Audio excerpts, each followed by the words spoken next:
So it's favourites time again, and seeing as I put my Christmas tree up 2 days ago, it can only be December. I'm not quite sure how that happened, but this is going to be my November beauty favourites. So at the beginning of the month my skin kind of went into a bit of a panic mode. I'm not sure what happened, whether it was a reaction or it just was struggling to kind of keep up with the changing seasons. I basically had really sore skin. Everything I put on it just seemed to irritate it, and I had lots of, not quite blemishes, but under the skin little red bumps that were really sore to touch and just wouldn't go away. I tried all sorts of masks and treatments and things, but nothing really seemed to work until I stopped using all my skincare and started using these two products. And the first one of those is the Pi Camellia and Rose Gentle Hydrating Cleanser. And Pi is a really nice organic brand that's got really good ethics, really gentle, natural products. This is actually for sensitive skin, and it's kind of like a hot cloth cleanser, so you get a little bamboo cloth with it.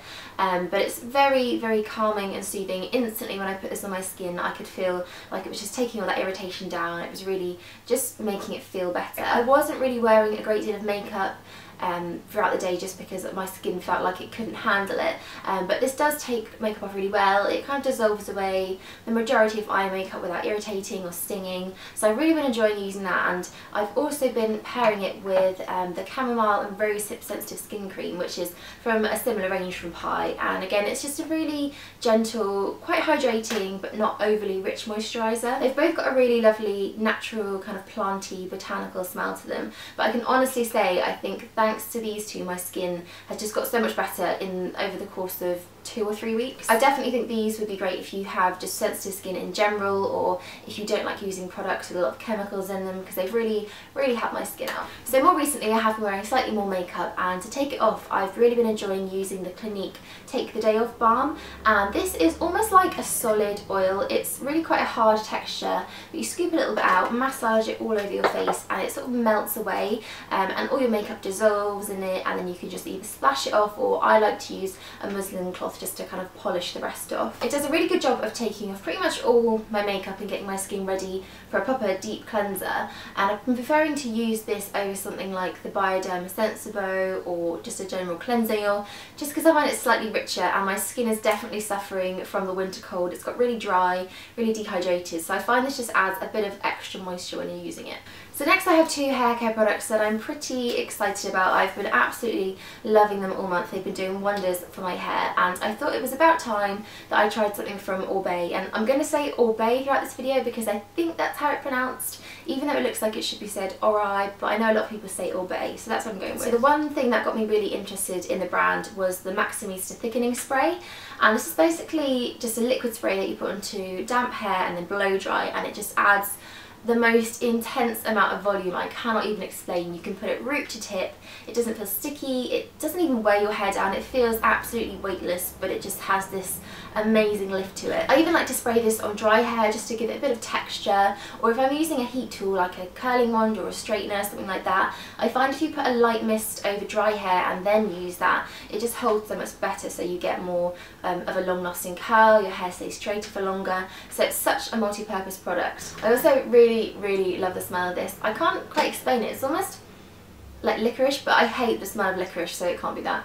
But it's got that same kind of like deep, slightly sweet smell. So this has been my just star hair care product. So when I was queuing up in Space NK to buy that one, I was standing next to that really temptingly dangerous wheel of all miniature products that they have, and I saw this and I thought I might as well buy it, and it's the Oribe Dry Texturising Spray, and I'm sure you've heard way too much about this already. It's pretty much done the rounds on every blogger, every YouTuber I've watched. It's basically a really fine, almost like a powder texture. It's very similar and it kind of reminds me of those little pots of hair powder you used to get that you sprinkled into your roots and then kind of like mixed around a bit and they would give you volume, but those always felt really sticky and gritty and you always had to use to kind of wash your hair after you'd used them, whereas this is so finely milled, you can barely notice it in there, but it just adds this texture and a little bit of grit. So if you've kind of just washed your hair and it feels really fine and flat and there's not much to it, spraying this in just makes it feel like second day hair, like it's got more body. I really like to take this one around in my handbag with me throughout the day because I find the Maximista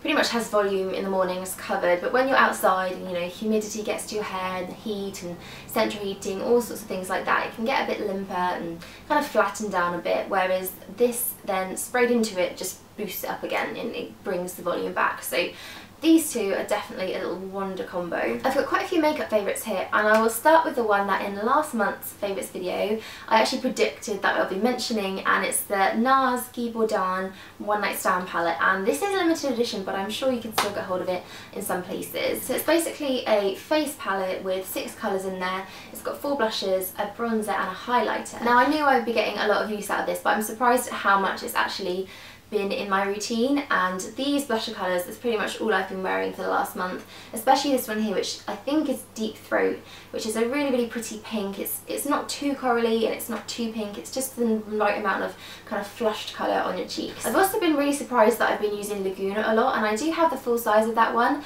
and whenever I try to use it I just can't seem to get it to work for me. But for some reason in this palette, which I've just been reaching for pretty much every day, it's just been really nice to use, and it sits nicely between warm and cool, so you can get a nice contour from it, but it also really warms up the skin. My absolute favourite from the palette though has to be the highlighter, which is called Devotee, and it's a really nice pinky pearl. It's really pretty, not too sparkly, not too shimmery, but it just adds a slight glow to the cheekbone, so that one I've really been loving. Now there's a brush that I've actually been really enjoying applying all those colours with, and it's the Zoeva 127 Luxe Sheer Cheek Brush, and it's just the perfect kind of domed angled brush. It's got the right amount of fluff to it, and it's a natural fibre brush too, so it really picks up the pigment in the blushes and it really deposits them quite well on your skin. Although this is the only brush I have from Zoeva, I think I'd really like to try a few of the other ones, because considering the price of this was under £10, I think it was about £9.75.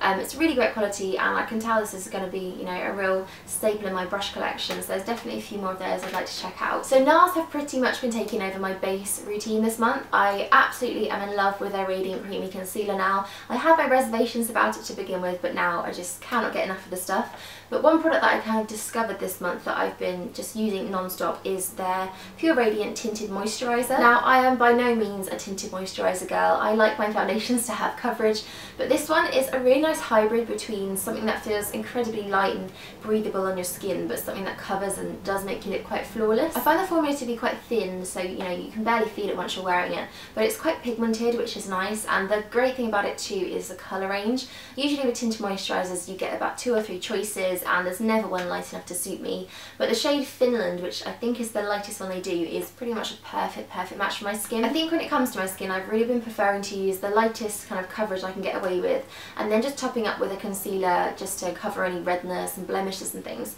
and that's where the Nars concealer comes in really handily because it's so pigmented. So those two together are a really great combo, but this one I just really like wearing it, and I like the idea of having something that my skin, you know, is probably going to enjoy wearing, and it's quite moisturising too. It keeps you really hydrated, but it's oil free, so it doesn't feel sticky or tacky, and you know your clothes don't stick to it, which is always handy. Now please don't switch off when I mention this next favourite, because I have gone on and on about it this week. It's been on my blog, it's been in my last 2 videos, and it's the lipstick that I'm wearing at the moment, and it's the Topshop Velvet Lips in Velveteen Ribbon, and it's just been on my lips constantly every single day for the last 2 or 3 weeks I've worn it. It's one of these lipstick kind of lip gloss hybrids that comes with a doe foot applicator, so you get really great precision when applying it, but it's so pigmented, and it has the lasting power of a really long lasting lipstick. It dries completely matte, and I always prefer a bold lip colour to have a matte finish, but it literally doesn't come off. There's nothing stopping that one from staying on all day long. The one thing that concerns me slightly is that I went onto the Topshop website and I couldn't actually find this on there, so I'm kind of worried that it's come from a limited collection and you can't, you know, regularly get hold of it. If that is true, it's such a shame because it's a beautiful lip product and I just wish I had it in every single colour. But if you're looking for something similar and as reasonably priced, I think this was under £10. The Sleek Matte Me lipsticks are the same kind of formula and they have some really nice colours, but there's just something about this deep burgundy red that I really love. Now my very last favourite is again something that I've mentioned in my last 2 videos and probably in a few posts on my blog, and it's the Rimmel Glam HD palette in Brixton Brown, and this is the only thing I've worn on my eyes since I bought it. I absolutely love this. It's the perfect autumn palette. It's got really warm tone browns, it's got a nice highlighting colour in there, it's got a few matte shades, it's pretty much everything wrapped up in one that you could possibly need, and it was about £5 I think, maybe even less than that, which is just amazing. There are so many things you can do with it.